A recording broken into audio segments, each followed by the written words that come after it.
Hello, welcome to this edition of IFFL Shortscenter. As always, I'm your host, Sal Swanson, and I'm here today amidst the off-season of the 2016 IFFL Fantasy Football League, the premier league for your fantasy football needs. Now, before we get into what's going to be leading up to the draft and what could possibly happen during the draft, let's talk a little bit about what could be happening prior to the draft. There's word out there, and trade winds are swirling between several owners. Now, we're not sure if this will affect either owner at all. It probably won't. Neither of them will still have a chance at the top spot, probably not even the top three.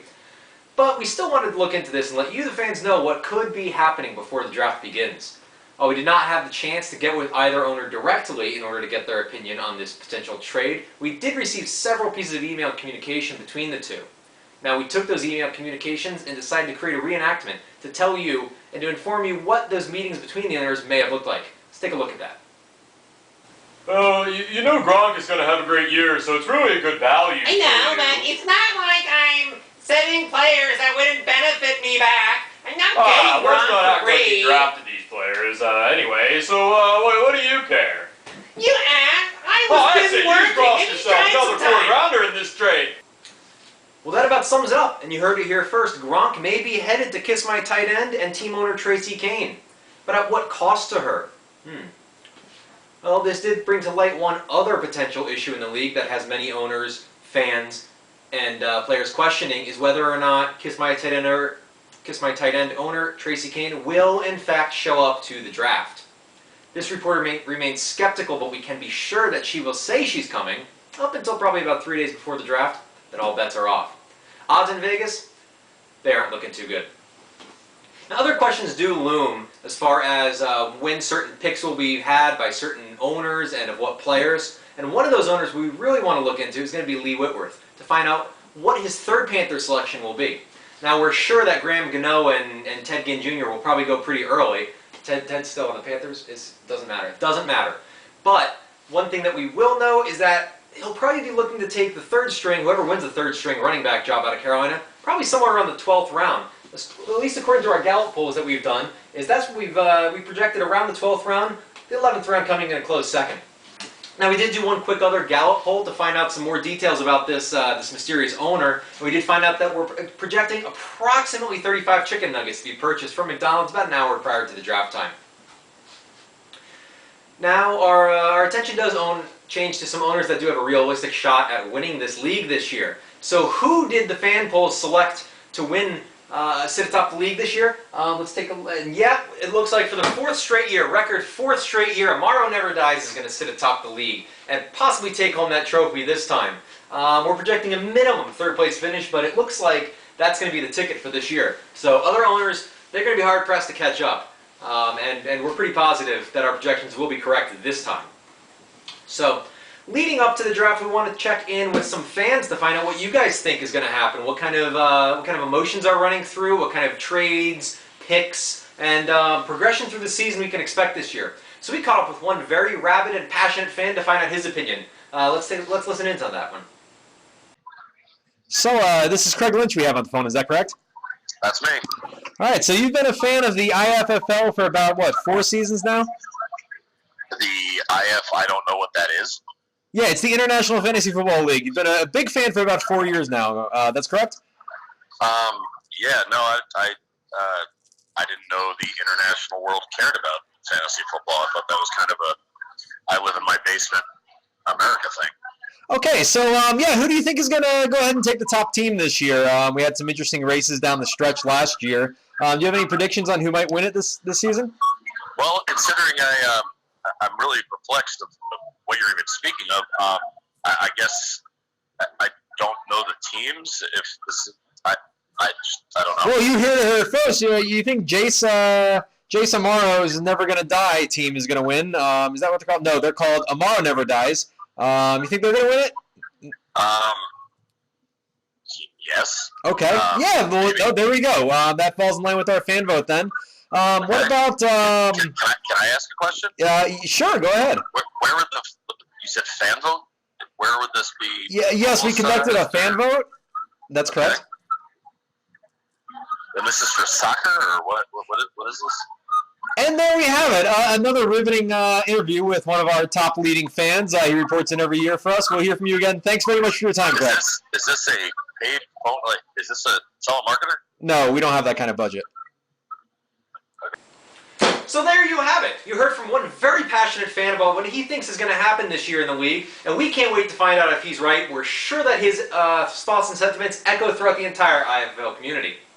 Now, before we go, we do want to catch up with our lead correspondent in the IFFL. We're going to go over and get some projections and predictions out of our pal Chip Langdon. Chip, take it over to you. Thank you, Sal Swanson. It's a wonder you still have a job when you do such shitty reporting. I mean, everybody can tell that you're reading off of a couple pieces of paper that are actually just taped to the damn wall below the camera. Below the camera, yeah, we can see your eyes looking down, Sal. Anyway, my name is Chip Langdon, and here I am. Many of you know me, many of you hate me, and you've heard my power rankings. I don't care what you think. I know I'm right. And here are some more facts, thoughts, and predictions for this coming season. We're going to go ahead and start out and say who's going to finish in the top 3 of this league. We're going to go with Amaro Never Dies, not going to argue the fan vote. We're going to give the second place vote to someone who always comes in second place, both in football and their nationality in general. America's younger brother, CFL All-Stars, Canadian man Dan Mathewson. Third place, we're going to go a little bit off topic here and go with a Hennings for a change. We're going to go with a Hennings in the third spot. We're going to go with Brian Hennings. We think he can do it this year. He's going to stay away from some of those Redskin disasters that have been plaguing the rest of his family. Let's go down to the bottom here. We're going to take a look at the bottom 3. We're going to go with the bottom with Lee Whitworth. We're going to go back to him. I know he made the playoffs last year. He's made some strides in the previous years. It's hard to go away from the classic. He loses every year. Let's toss him down there. He's not going to repeat. Let's be serious. He's going Graham Gano early again. If he doesn't go Graham Gano early, 3rd, 5th round, something like that, we're going to give Jeffrey Hennings. That's why we're putting him down at the 11th spot. He's going to clean up Lee's messes when he doesn't overly screw up his draft. But the two of them, they're going to take all the Panthers that are not named Cam Newton, Kelvin Benjamin, Jonathan Stewart, Greg Olsen, the guys that are going to score points, the guys you should be drafting early. They're going to go with everyone else. They're going to fill out the rest of that Panthers roster on their teams.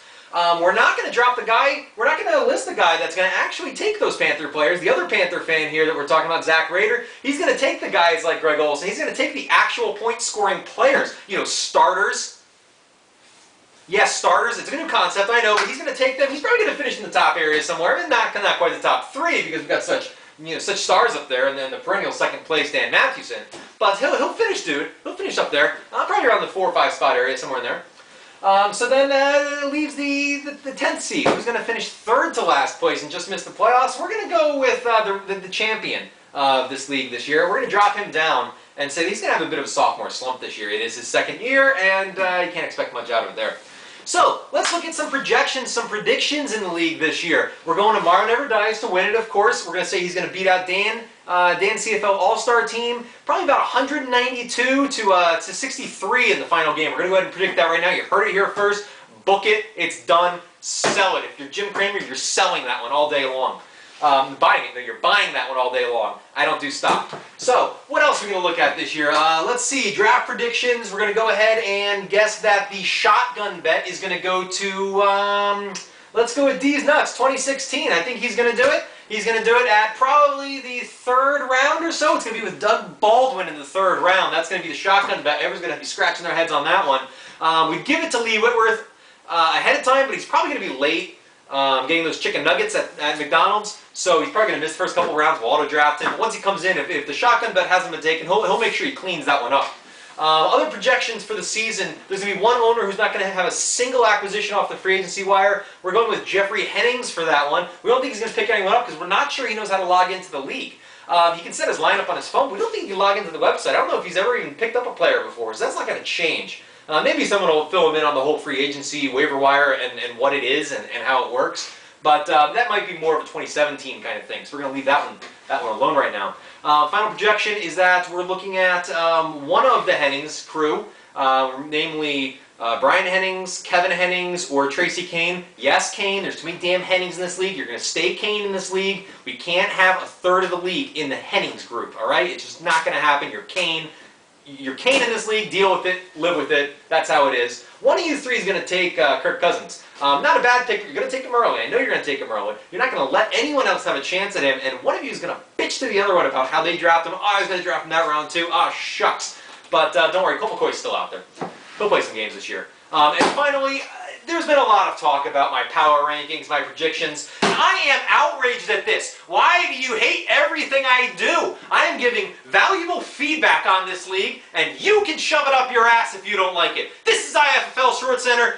We are done here. Sal, he might be back next year, but I'm Chip Langdon. I'll see you next year. Have a good one.